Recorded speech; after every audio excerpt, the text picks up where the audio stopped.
Welcome, Amy, to the Dating Intentionally podcast. I'm so excited to chat with you today. Oh my gosh, thank you for inviting me. I love your whole platform, and so I'm so excited to be here. Yes, well, it's so funny how our journeys have been very parallel, but like happening in different decades. Can you just tell our listeners just a quick, because what do you call it? You call it like turbo dating, right? Tell us just a little bit how you got into that. Yes, I don't recommend it, but this is what happened. So I got myself out of my 20-year marriage, which was the scariest thing I've ever done. And this was a number of years ago. I was in my 40s in New York City, terrified of online dating, terrified of what was in front of me. I had no idea if I would ever find love again. I left a marriage that was really good, but not necessarily great. And I kind of took a leap of faith. And so here I was in New York hearing all the horror stories. And I had a little time on my hands because I was at this inflection point in my life where I was like leaving this business and I was leaving my marriage and leaving my best friend and like really reinventing myself. And so I did have some time and I did turbo date, which again, don't try this at home, but I was on some days via the apps going on 4, 5, I think 6 was my record per day, dates per day. That's wild. Insane. That's I mean, wild. fully insane. I mean, the barista I knew, like, loved I would always go to the same coffee shop, and he was like, "All right, who do we have today?" And I would sort of, like, do these I call it mini screener dates, which are 45-minute just vibe check dates, and I would space them out, and I would have my laptop in between, and sometimes it got awkward, but here we are. Wow. I mean, yeah, I agree. Like, don't try this at home.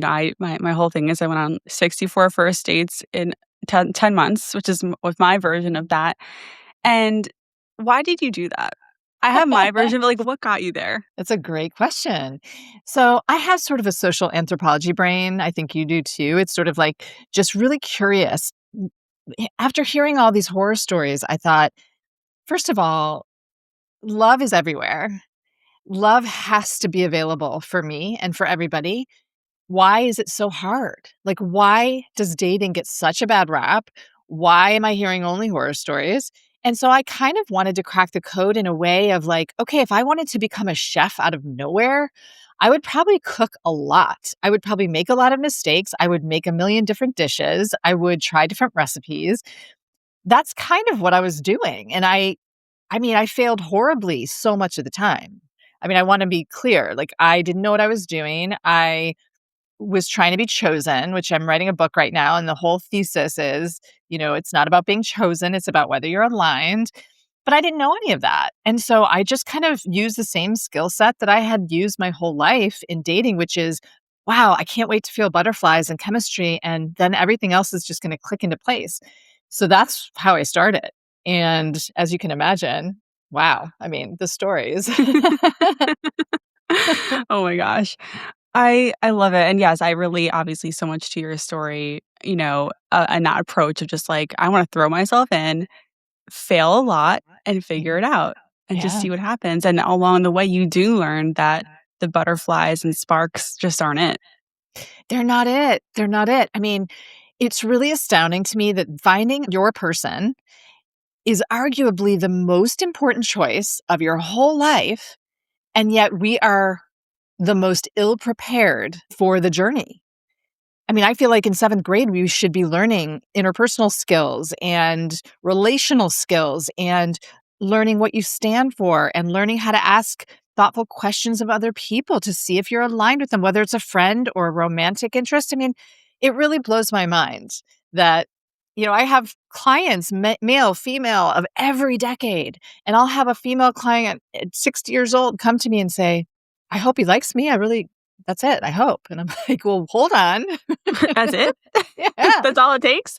Do we know if we like him? Like, how do we know? What do Yeah. we So it's a whole process. Yeah. Well, I want to come back to your work and your clients, but just I know everyone listening is probably just dying to know, how did you meet enough people to have 6 dates in one day at some point? I mean, really, it was the apps. Another question that people had was, when did you bring up your divorce on these dates? Like, when did that come into the vibe check? Yeah, so interesting. At the beginning, when I was sort of turbo dating blindly with zero knowledge of what I was doing, I would hide that. I would at first I sort of hid it because I thought, "Oh, damaged goods, it's not a good thing. I'm gonna just dance around it." And clearly that bombed. I mean, that was a horrible strategy because you wanna be honest and you wanna be yourself and you want to show people where you are in the dating process. Are you just discovery dating, fresh out of something? Have you been single a long time? And I wanted the answers to that too. So then I realized I had to be really upfront. So then I changed my strategy and it was first date material where, again, I call it skillful vulnerability. You don't, and nor should you, vomit out your whole dating story, whole history on the first date. But it's something like this. You can ask someone on a first date, "Hey, how's dating going for you?" And that question will elicit some really interesting, I love answers. that question. Yeah, and information. And then, of course, you have to be ready to answer it. So someone would ask me, and I had one line, one line. I said, "You know what? I am out of a divorce pretty recently. It's very amicable. And I have been in therapy the last 3 years, really unearthing all of the elements. And I feel great and ready to be out there. And I'm excited." So it was sort of like a long winded one liner, but it was positive. I love that so much. I think it's great. I want listeners to really take that nugget of advice because having your one liner in your back pocket will really help soothe your nerves if you're nervous about how to bring it up or what to say. I just love that so much.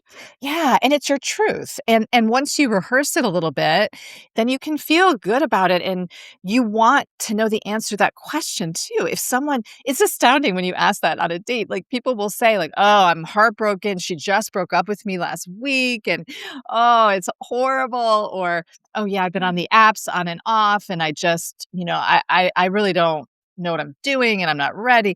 Because ultimately we are looking for, I call it my 4 pillars. We're looking for readiness, we're looking for emotional maturity, we're looking for core values, like that alignment, and then chemistry, which we can talk about more because chemistry is not about the fireworks, it's about a slow build.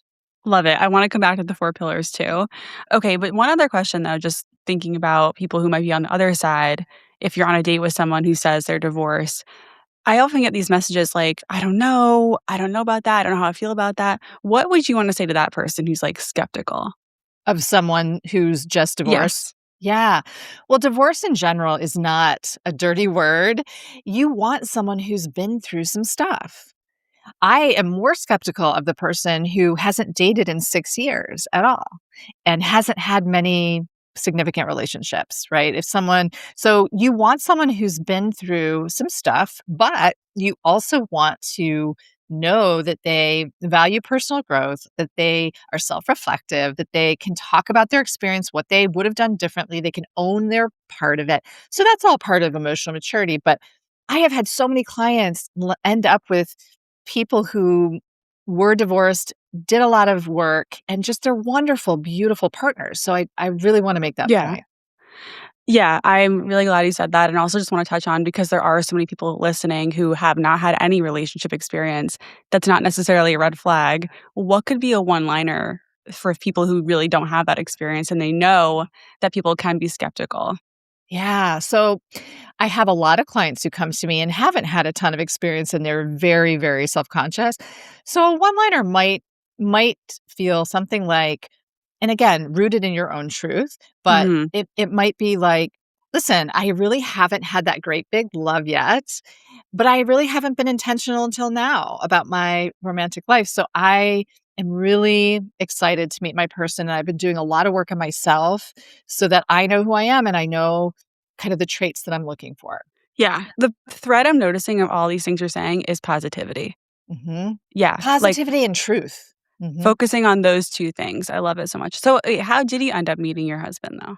Yeah, so I turbo dated my way through New York, and I had 3 dates on this one particular day, and I arranged the dates at Joe and the Juice on the Upper East Side because it was just where I was gonna work out, and it was sort of, easy for me, and Brett was date number 2 of 3 that day, and I want to make this point to everyone listening that everybody thinks that they're just gonna know, that they're gonna see that profile, or that person walks in, and it's just usually not the case. So I had had one date first before Brett, and that went really well. I thought, okay, Brett walks in, he is super smart, and he sort of has a Steve Jobs uniform on, and I'm straight from a workout, and he is super serious on the date. Like, it was a 40-minute date. He's a really interesting guy. I am talking about meditation and crystals, and, I'm kind of floating around, and he's staying pretty serious, and he literally left the date, and I crossed his name off my notebook, and I thought, What? No. yeah. And I thought, there's no way I'll hear from him. He thinks I'm crazy. I was just very me. I was trying to crack jokes that weren't landing. I was being nerdy. And so, and I had another date coming. So I thought, okay, Well, that's just a typical day for me. And then the next day I got a text from him, and he was just really consistent with his texting. And all of a sudden I started to feel like a little bit of warmth, and I felt like, he is kind of funny in his texting. This is interesting. We were going on some trips respectively, and he's like, "How about I take you out on a date when you get back?" And I was like, "Great."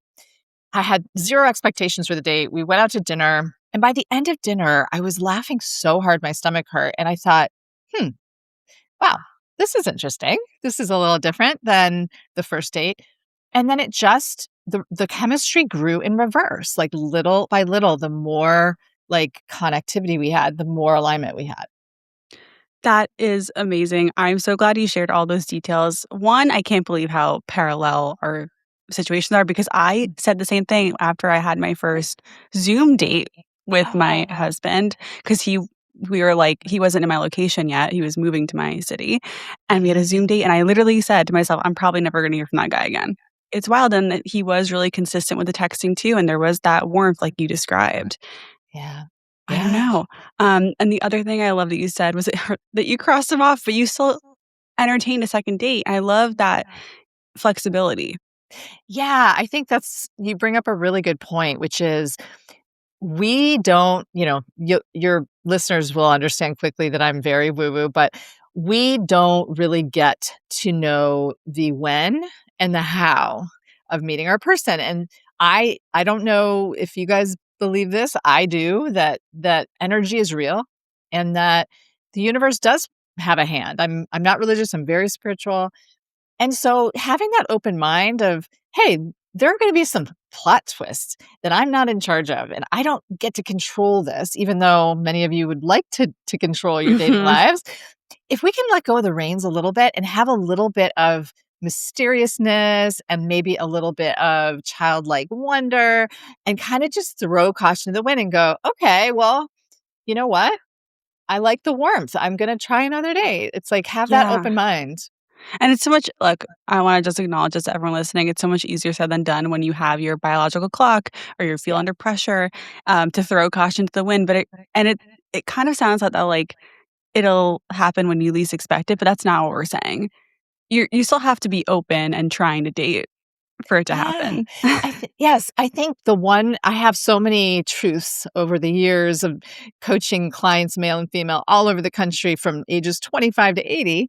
I have a lot of truths. One of them is this: your person is not going to come in the quote unquote package or time frame or the way you think. It's not going to happen in the way that we imagine. And so a big part of dating is sort of doing the work to know what the internal traits are that you're looking for, but kind of letting go of the how, and what he actually might look like, he or she, what they do for a living, where they might even live. It's like we have to kind of let go and just say, wow, you know, universe, Yeah. show me.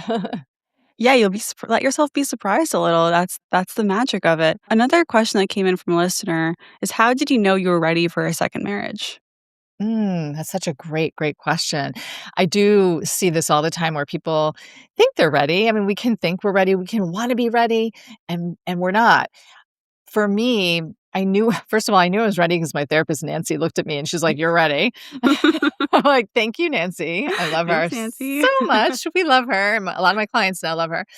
Um, But I do think if you haven't done any introspective work, it doesn't mean you have to like throw yourself into therapy, but take a step back. Like, don't throw yourself into dating just to fill the space. Take a step back, and whether it's journaling, whether it's a little bit of meditation, whether it's just, starting to write down the qualities that you want in someone. And I'm not talking about, yeah, they have a great job. I mean, that's fine and that's great. But qualities like, they make my wounds a love language. Mhm. Qualities like they don't take their partner for granted. Qualities like, of all the things in their life, they really want to prioritize a new relationship. So really doing that work for yourself. And then I think a really good barometer to know if you're ready or not is, you know, we all have fear. We're operating from either fear on one end of the spectrum and love on the other. And we're usually somewhere in between. If you are gripped with fear, if the idea of going on a date or getting set up or going on an app fills you with dread and you are just speaking so negatively about it, then you're not ready. Just because, I mean, I'm writing a book right now. And it's so funny. The rhetoric about dating in the media is so horrible. I know. It's so negative, and I'm It's sure so bad. it's so bad. And if anybody is just, if whether you're on TikTok or reading the Wall Street Journal, if you start to take that in and absorb that energy, then of course we're all going to walk around going, there's nobody good. The apps don't work. This is horrible. But I actually see the opposite. I really do. So know that there is love for you. You are born lovable, but try to figure out if you're operating too much from fear, then let's take a step back and figure out what's causing that. Yeah, yeah. Just to probe a little more, there's a difference between being ready to date and being ready for marriage again. So it's like, okay, Mhm. maybe I'm ready to meet people and be open and explore, do the discovery dating, whatever. But then how do you know if you're actually ready for that second go? Yeah. I think it's not so clear cut. I do Yeah. think, every marriage, I don't care what happened in the marriage, even if something happened to you that was not great, you still need to take a look at yourself. Maybe you're a people pleaser and you allowed something to happen and you allowed that behavior. You don't want to make that mistake again. So, again, it's kind of really understanding who you are on a molecular level. What are your patterns? What are your, like, I, for instance, was a very, like, an ultra people pleaser, and I'm almost totally recovered. I don't know that we ever really are, but that really impacted my behavior throughout my friendships and my marriage. I knew that I had to get a hold of that I had to figure out what my boundaries were, that I had to learn how to use my voice. I teach clients all the time, like, how are we going to voice what we want, even in early dates, and talk about what the vision we have for ourselves is?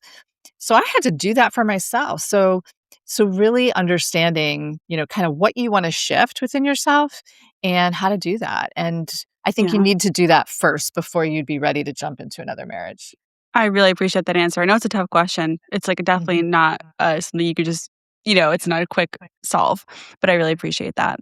So just to shift gears here, because you mentioned a few different concepts that you probably work with clients on all the time. I want to get back into the 4 pillars. So Mhm. I've heard you talk about this on other shows and on your podcast that you should know 4 things by the 4th date. And you mentioned Mhm. them earlier, but can you say them again? Yeah. So it's chemistry, core values, emotional maturity, and readiness. Okay. How do you know those by the 4th date? Yeah. So here's what I know. I'm not saying you are going to know whether this is your person by the fourth date, but we certainly can filter someone out by the fourth date. So it's more, if someone doesn't have one of the four for you by the fourth date, we can confidently cut the cord. What I see all the time is people kind of giving people a lot of chances. It's a scarcity mindset of like, well, and the way we're taught, thank you, Disney. Someone from Disney is gonna hunt me down at some point, but Disney taught us that it's all about chemistry. So I get it that when you feel a certain way, when you're with someone, you are going to overlook the other elements, the emotional maturity, the readiness, and the core values. So what I'm proposing is, let's take a step back. This is not about being chosen. This is about hey, I'm just going to sit across from another human being and figure out if we're aligned. So I'm going to ask some questions to figure it out, right? So let me give you an example of some of those questions. So for me, and I have this core values quiz. If anyone wants to DM me on Instagram, I will send you the quiz. It's a really great via character quiz. And I took this, and my number one core value is gratitude. Okay. And I knew it would be up there. I didn't know it would be my first one. And so on every single first date, I would ask, what are you grateful for in your life? Because, and it was fun because I like to talk about gratitude. I like to talk about my practice I have in the morning. I like to talk about, I just like the topic. And so I wasn't looking for someone to also say, oh, me too, me too. But I Yeah. wanted someone's eyes to light up and go, ooh, that's a cool question, and be able to answer it thoughtfully. Right. And so if your number one core value is family, which a lot of my clients have, then you're going to go right in. Who are you in your family? What role do Right. you play? That kind of thing. And so that's an example of asking a question about core values. If you're trying to figure out whether someone's emotionally mature, a really great question is, so tell me about your last relationship. Why did it end? And what do you want to do differently? I know some of you are listening, cringing, because that feels really scary. And it's not a first date question, but it certainly could be a second or third date question. For sure. Another example is like, if you're like, no way I'm asking that. Okay. Maybe on your third date, you're going to say, okay, if your ex were sitting here at the table, what would he say your best and challenging qualities are? Right. So it's like, we really want someone to have the emotional maturity to not be freaked out by that question and say, oh, well, she would probably say I'm really like fun to be around. And she would probably say, like, talking about my feelings is tough. And it is. Yeah. So, right, it's not about right or wrong. It's just about someone who's open enough to talk about these things. I love this so much. I love the path from core values to questions you can ask on a date. I use that technique as well, and it worked really well for me. What's an Yeah. example of that for you? What do you And mean? for me, one of my core values that I was looking for was someone who had the desire, time, and money to do fun new things, like novelty is something I really, really value. So I would usually ask them, like, what trips do you have planned? Hmm. Or what was your favorite trip of last year? Some people said I didn't take any, which is like, no, sorry. Yeah. And it doesn't Yeah. have to be travel, but travel is just an easy one. And I obviously love talking about it. So that's the type of thing I would ask. I remember asking a similar question, and what's your dream trip? And if someone said, well, my dream is I'm living it. I'm a camper. I camp, and that's all I do. Yeah. I'm like, check please. Yeah. Yeah. I literally had that too. Oh my gosh. Yeah. And no offense to campers. I love you No, it's guys, just, but it's just not me. you're looking for that alignment. That's all what this is all about. Okay. So tell me about the other pillars. Like, is it just about the questions? How else do you discover them? Yeah, that's a great question. So, readiness is, I think, the trickiest Yeah. pillar to diagnose. And it's arguably the most important one because people can Agree. want to be ready. They'll say it on their profile. They think they're ready, bless their hearts, and they're not ready. So, one of the ways, besides asking, like, okay, let's time jump 5 years, where are you? Who are you with? And what are you doing? Okay. If they don't say, oh, I'm with my person, we're building our life together, then they're not ready. And it's sort of a trick question in a way. But like people will tell you, they'll say, well, I think I'm probably gonna be traveling in Europe. I don't know. Yeah, might be living across the country. I don't know. Yeah, yeah, yeah, totally. Yeah. That is definitely a scary question. I agree though that this is the trickiest one because people will think they're ready for a relationship, but they're really just ready for chemistry or some kind of surface level connection that they can't really progress or they're just not ready. You bring up a good point. It's not only in questions you ask. You can tell pretty early on whether someone's words and actions are matching. Yeah. Right. And so someone can say all the things and you can be on a date and you can leave the date and say, oh my gosh, we're so aligned. This is so great. And then you don't hear from them for 5 days. Yeah. Right. It's Right. like that's not a sign of readiness. It's not. And it's almost consistent communication is a tell. It is such a tell if someone's ready or not. And it causes so much distress in my clients because they'll say, wow, she said all these things and she's right there with me. And then I didn't hear from her. What is going on? And that's almost always a readiness issue. Yeah. So I'm guessing Brett passed all these pillars. The pillars were there.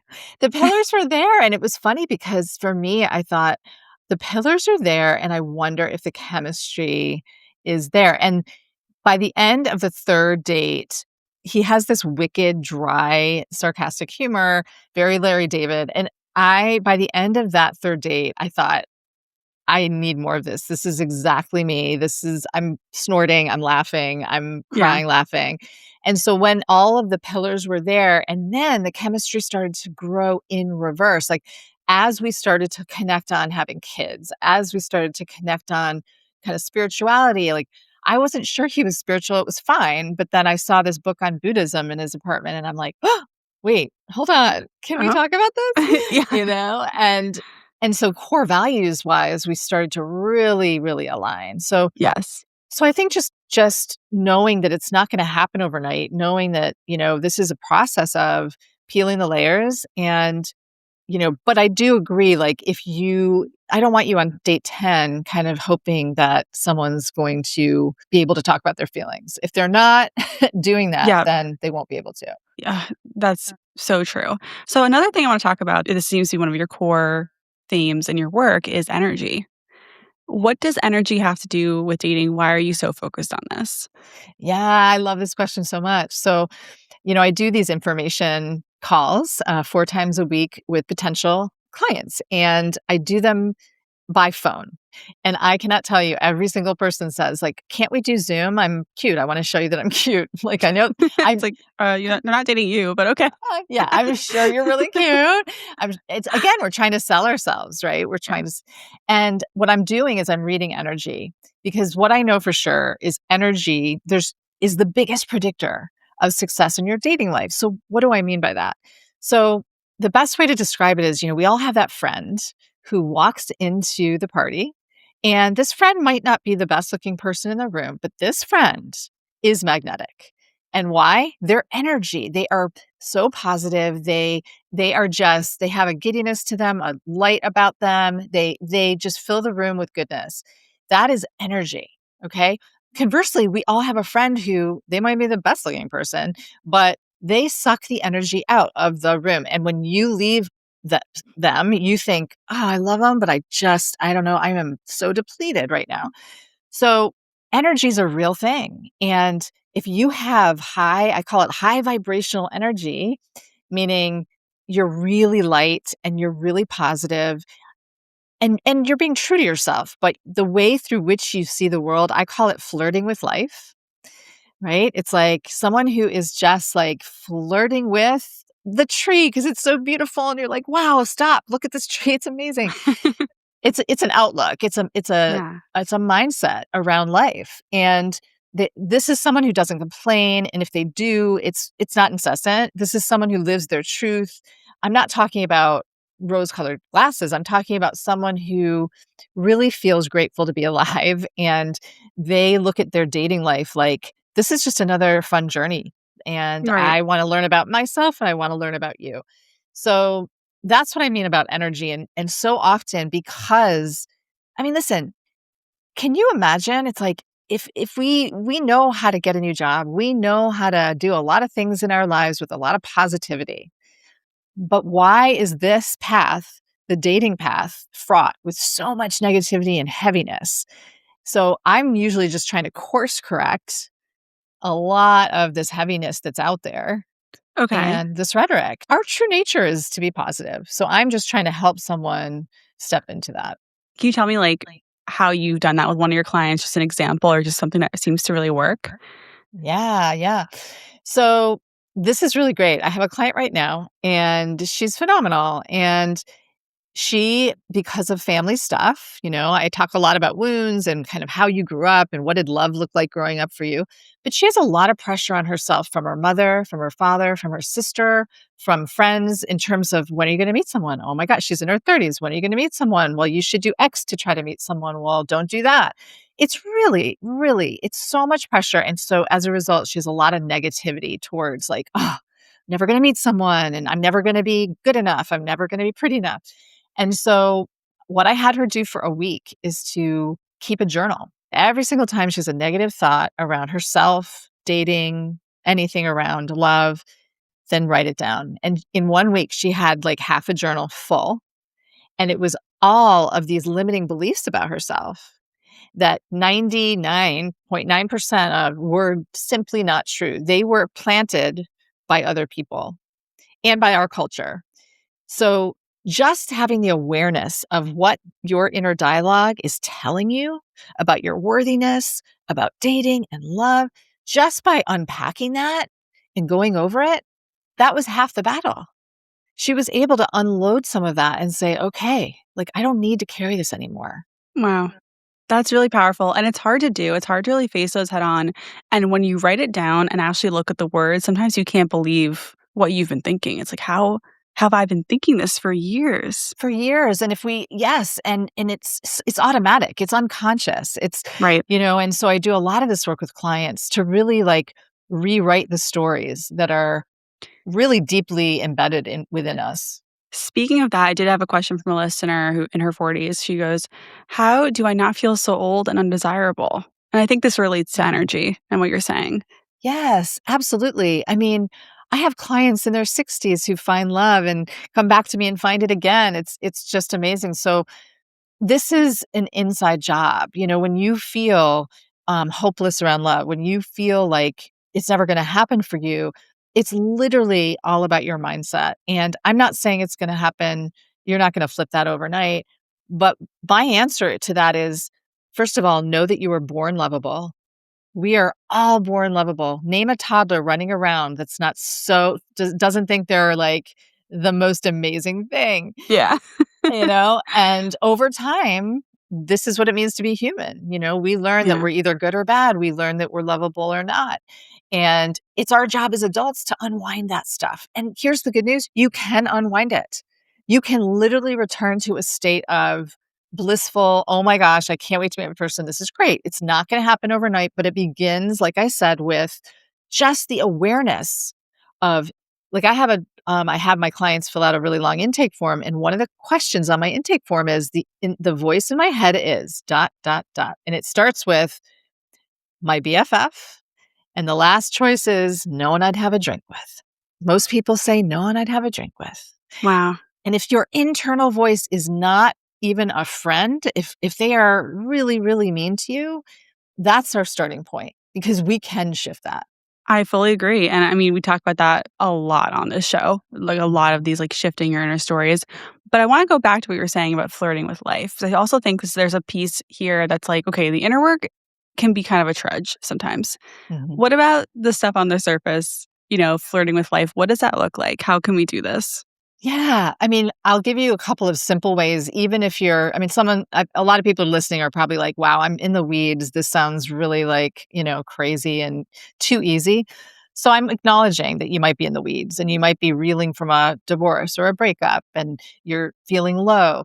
So it's not to substitute any of the real work that you Right. need to do, but we can start to make micro shifts. And, I'm not going to get on my soapbox about meditation. I mean, I could go on and on about it. I have You can go to your recorded, podcast for that. yeah, I have 5-minute little mini recordings because meditation really, as a dedicated meditator, I mean, it is the number one way that you can start to shift the energy. But pick a song you love that that you can dance to. And I know I did it this morning. I was not in the mood to do it. I put it on Coldplay, Sky Full of Stars. And by the end of that song, I was jumping around my kitchen. And that shifted my energy enough to kind of say, okay, I'm back. I'm me. I'm here. I know I can like have some moments of joy today. So, dancing in the morning, as silly as it sounds, is a great tip. Write down 5 things you're grateful for in the morning. Just five things you're grateful for. Gratitude is a superpower. I know you've talked a lot about this too. It really, really can shift the energy of the moment of the day. And this sounds silly too, but I live in New York City part-time. Like when I'm out walking around, wherever you are, walk around, don't bring your phone, go on a 10-minute walk and make eye contact with other humans. Smile if you can, just crack a little smile. It's Well, yeah, amazing what that will do. It will yeah. shift everything. You're saying to yourself, I'm doing things differently. Yeah, that's so powerful. Another thing that I've heard you talk about is I like the dancing, I like the gratitude, but I've heard you also talk about dating yourself. And we've talked about this before, but I'm so curious to hear your thoughts. Do you think dating yourself, like, what's the male version of this? Well, it's interesting because I do have male clients, and I think the version for men is to find one friend, right? It's like one friend that you can actually talk about feelings with. For men, it's increasingly tough to I just hear this all the time from my male clients. It's like, yeah, I can go out and play basketball, or I can play a video game with somebody, or I can go out and, have a buddy. But men are really at a deficit for finding one friend to talk, like Yep. really talk to. So for men, that is sort of the equivalent of like learning, like cracking themselves open a little bit. Men don't seem to have an issue as much as my female clients with like dating themselves. They're like, Oh, yeah, that's fine. interesting. I can go to a movie. I can go to a bar Yeah. and grab a martini. That's cool.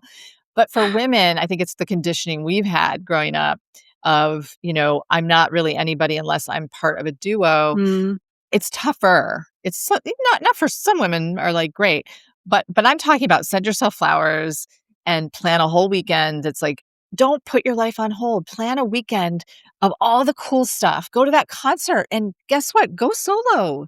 It's yep. okay to, like, sing and dance and be a I weirdo, know? you end up loving it. You end up Yes. absolutely loving it. It's so freeing to just do what you want when you're single.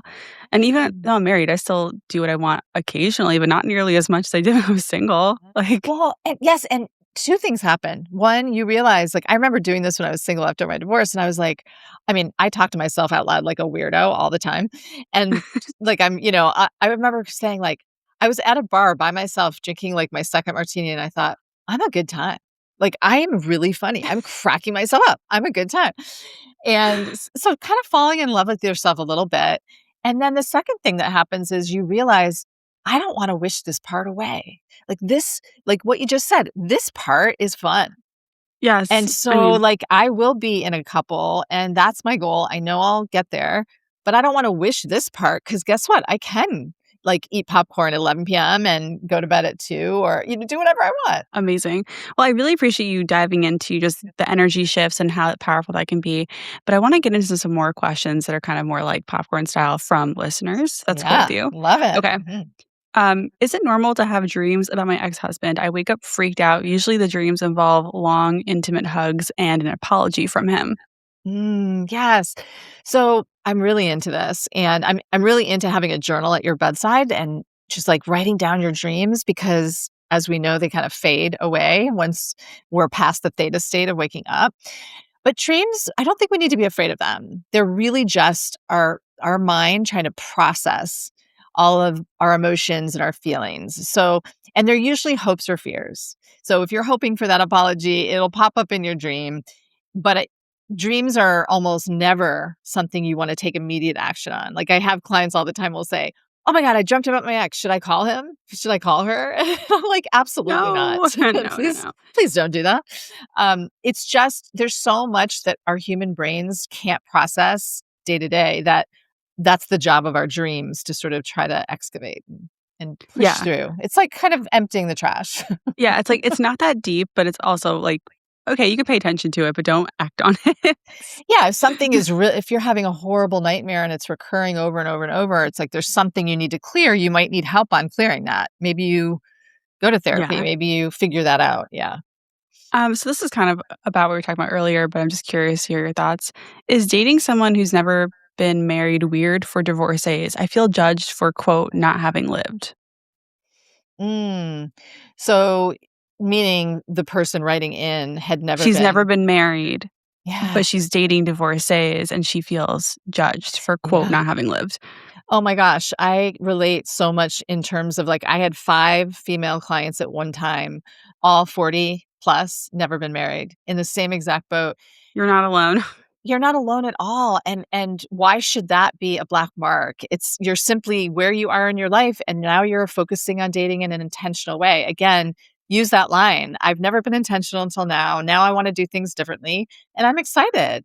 I mean, on the flip side, think about it. You don't have the same baggage that someone with 3 kids and an ex-husband has. Like, you get to come to a relationship in a really fresh way. I think it's a positive for someone. I agree. And then one more before we get into our longer one. It's been a year since my divorce was finalized. I'm dating a great guy and I see a future with him, but I don't feel capable of giving him the kind of love I gave my ex, even though he deserves it. Will I ever stop feeling broken? Oh, wow. That's such a heartfelt Yeah. question. So to me, it sounds like there's some damage that needs to be tended to from the divorce, that there's part of her heart that is staying closed, and it's probably for fear of getting hurt again. And so it's a brave and courageous thing, but to really take a look at what's going on in that closed part. Because here's the thing, no risk, no reward. We have to leap into the tough, scary parts of ourselves in order to crack open and get to what's on the other side. Yeah, I agree. Also, I like to see it as it's gonna be a different kind of love. It doesn't have to be the same kind of love that you give the next person. Let it be different.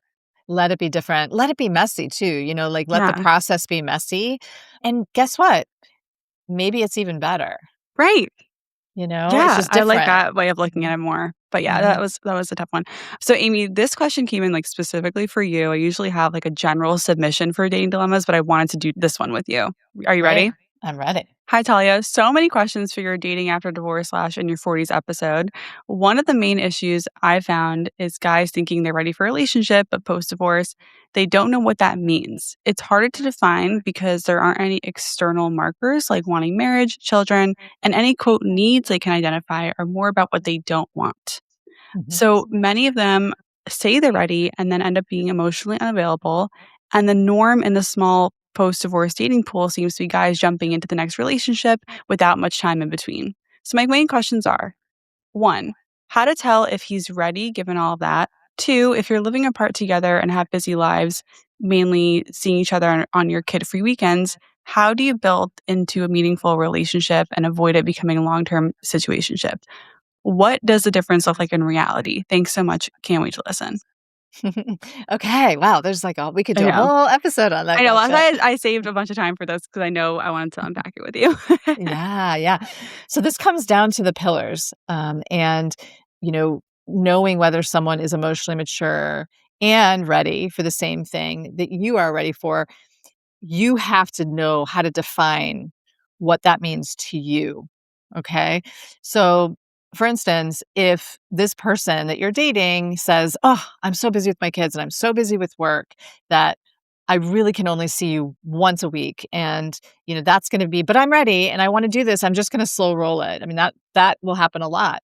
My question would be, well, does that mean that you're actually not as ready and not ready to prioritize this? Mm, Because it sounds to me like, to me, when you hear someone say, I'm just so busy with XYZ, it's actually code for I'm not prioritizing this right now. And we have to really take that in. yeah, I fully agree. I mean, I think, like you said earlier, readiness, like the first question, how do you tell if he's ready? It will come down to those key things you mentioned earlier about consistency and can they actually make time for you, which is what you're getting at. And then I think, yeah, I wanted to hear more about from you though is after divorce, when marriage is the goal, how are you defining the relationships? So it's a great question and it's different for everybody. So the initial work has to be for you. Like what do you want and what does that look like? So if you say, and I've had clients say to me, I am not interested in marriage, but I would like a life partner. And then we Right. really define that. So, what does a life partner look like? A life partner to them means they are either living together or maybe they're not, right? So, how much time do you want to spend with that person? What does the relationship look and feel like to you? Are you talking about your days? Are you more independent than not? Are like really define all of the qualities that you want and then be able to communicate that with that person and see if you're aligned. Interestingly, if your core values are aligned, right? So it's like integrity, honesty, partnership, curiosity, all of these things. If you have alignment on core values, that will really help guide you as well. But most people don't take the time to think about what their core values even are. Yeah. So really knowing what you want. And here I'm going to give you a little trick question you can ask someone in terms of readiness. And people either love this or hate it, but here Oh we no. go. Because I know it's Tell us usually in the comments. I am usually right on this one. So if you're really still not sure that someone's sort of like murky in terms of readiness, you can say, okay, on a scale from 1 to 10, 10 being I am ready for a relationship. I really am. I want to prioritize it. I'm ready. Where are you? And someone says to you, I am a solid 9. That is a trick question. They're not ready. Okay. Okay. You need a 10. Your next question, and we really need to like be curious all the time. When someone gives us an answer, what do you mean? Tell me more. Always be curious. So the next question needs to be, oh, that's so interesting. What do you think it would take for you to get to a 10? Wow. And the answer to that question will give you everything you need to know, because I have heard through my clients answers like, I just, I feel like I need to go travel for a year. I feel like I just need to go back to therapy. I feel like I probably need to love myself a little more. Interesting. Yeah, you're right. I mean, I am surprised that a 9 is not ready enough, but it does make sense that it's not. For this particular pillar, Yeah. readiness has to be, you need someone that's like, F yeah, Like, get I'm me all out of here. in. I wanna yeah. Let's effing go. Yeah. I mean, yeah, like, when I think about my husband and I, we were both 10s for sure. Yeah, for There sure. there was no and it was so easy to get into a relationship because we were both 10s And on that by the scale. way, yes, and I've had so many clients, and I've watched the trajectory of their relationships with people where at the beginning, they were not aligned. So they said the best thing you can do if someone says to you, I'm probably an 8, you can say to them, listen, I'm so sad to do this because I love spending time with you and I love our connection, but I really am being intentional and I want to find someone else who's also a 10. Why don't you keep dating? I'll keep dating. That is the only way it ends up working. I love this. This is gold. I mean, I want and people, like, listening, please try this. Please try this question. I think it's really interesting, and the results will be very telling. And I know this is so hard. This is the hardest thing because we want to cling to what we want. It is so hard for people to wrap their head around. I'm very Buddhist, so it's like, all suffering is clinging. But if we can sort of release our vice grip on a person or an outcome, it will turn out the way it needs to turn out. If you don't end up coming back around, they're not your person. And a lot of the time, something really surprising will happen once you let it go. You'll both have a Yeah. realization or you'll cross paths again in a couple months. But clinging and trying to force something to work just because you want it to work is really never the way. Yeah, I appreciate this so much. And just back to our original question here, like the last thing I want to touch on is just reiterating, you can be in a long-term life partner relationship where you don't get married and it's not a situationship. A situationship is when you're not aligned, when one person is maybe a 3, another person's a 10 and you're dating anyway, right? Oh my gosh. That's a Yeah. situationship. Oh, exactly. I want to make it clear. I have seen so many beautiful life partnerships that Yeah. don't include marriage. That's just something that it's a legality. But I've seen some of the healthiest relationships where neither partner wanted marriage for various reasons. And Yeah. they still have the same connectivity and respect and love, and they cherish each other. And that's just something to work through on your own. And yeah, in terms of like they asked what the difference looks like in reality, I think following Amy's advice of really get clear on what you want and what you want it to look like so that when this conversation comes up, you lay it out on the table, you make your opening bid, right? And then they can say what they want and you can see how the pieces match up or not. Exactly. Are you aligned or not? I think we're a culture of people pleasers and perfectionists. And what that has done is we kind of come to the table trying to mirror and match what the other person wants. And No, that does don't do not that. that does not serve us at all. No, we have to No, be no. willing to walk away because it's not Yeah. aligned. Absolutely.